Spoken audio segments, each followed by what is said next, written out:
Hello tout le monde, c'est Alex, j'espère que vous allez bien, donc bienvenue dans cette nouvelle vidéo. Aujourd'hui on va regarder quelle configuration choisir pour un PC pour faire de la 3D sur Blender. Donc c'est une question qui revient souvent, que ce soit en commentaire, que ce soit sur mon site ou même par mail.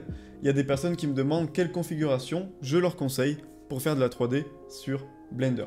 Donc on va essayer de répondre à cette question, on va regarder plein de critères, que ce soit la carte graphique, le processeur, le système d'exploitation, est-ce qu'il vaut mieux un PC fixe, est-ce qu'il vaut mieux un PC portable. Donc on va essayer de tout voir dans cette vidéo, donc c'est parti.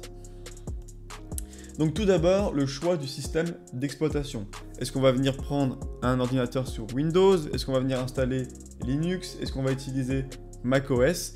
Donc moi personnellement j'utilise Windows tout simplement parce que c'est un système que je maîtrise bien et que j'ai toujours utilisé, et aussi que j'utilise tout simplement parce que je joue aux jeux vidéo, et aussi parce que j'utilise la suite Adobe qui n'est pas disponible sur Linux.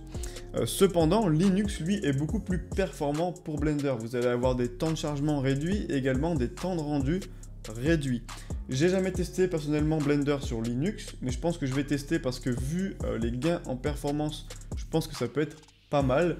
Il y a une super vidéo de CG Geek qui parle de ça et qui montre du coup la différence entre Windows et Linux, et il obtient une moyenne de 49% en plus de performance sur Linux par rapport à Windows. Donc c'est assez énorme, sachant que c'est le même ordinateur pour les tests.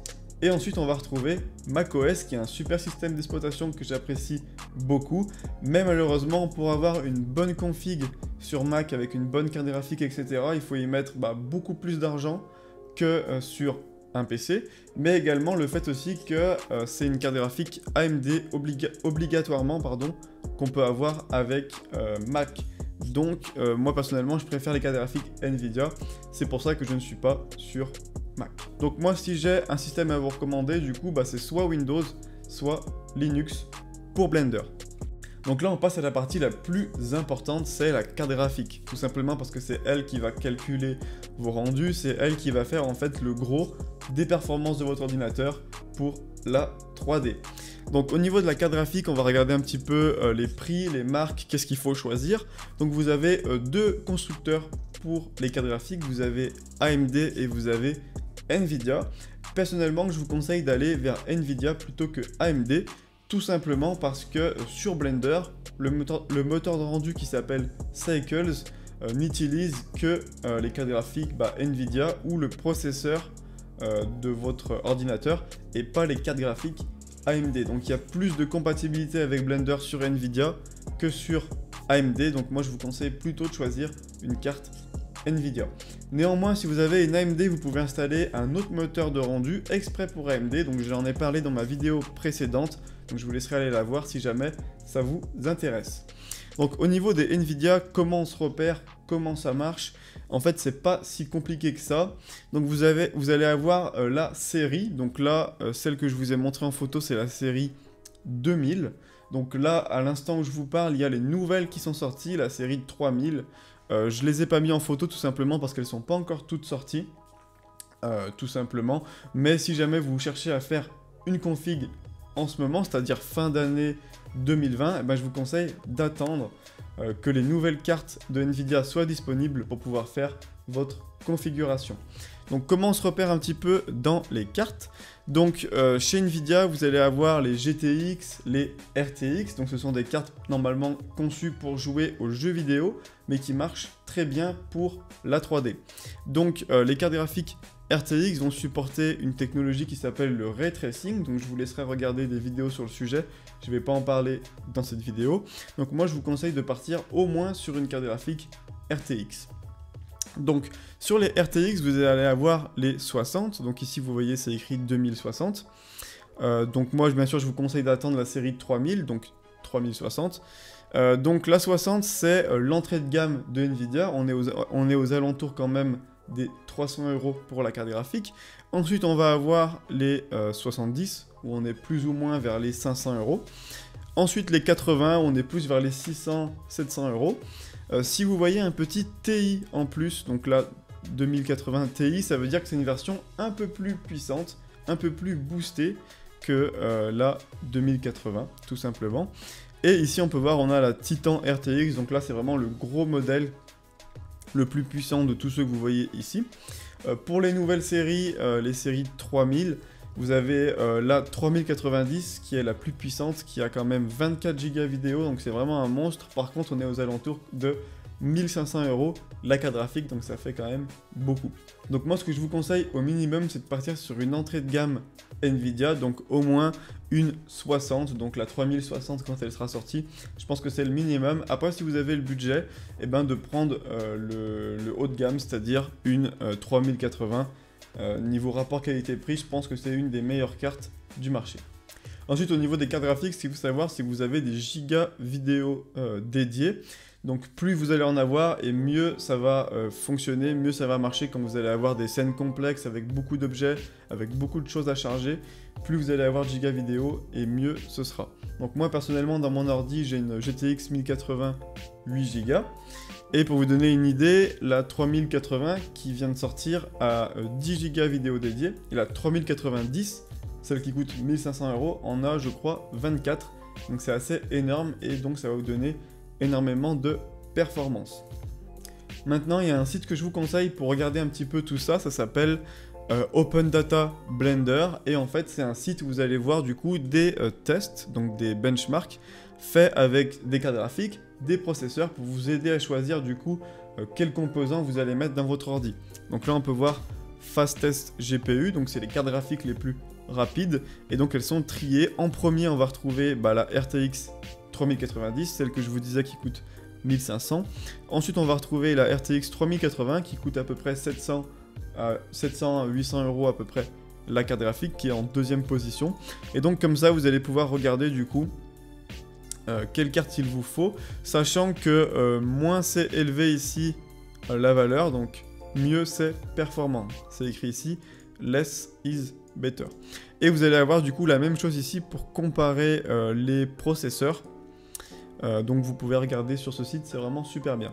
Ensuite au niveau des processeurs, quel processeur on va venir choisir? Donc on va avoir pareil ici deux marques, soit on prend du AMD, soit on prend du Intel. Donc moi personnellement j'ai un Intel sur mon ordi qui est juste ici, c'est un i5 8400.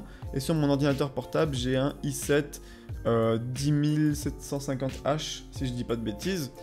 Donc lequel des deux marques je vous conseille? Donc les deux sont très bien. Mais je dirais que sur les nouveaux processeurs AMD qui viennent de sortir, sur les dernières générations, on a vraiment plus de performance. Je pense que le rapport puissance-prix est meilleur.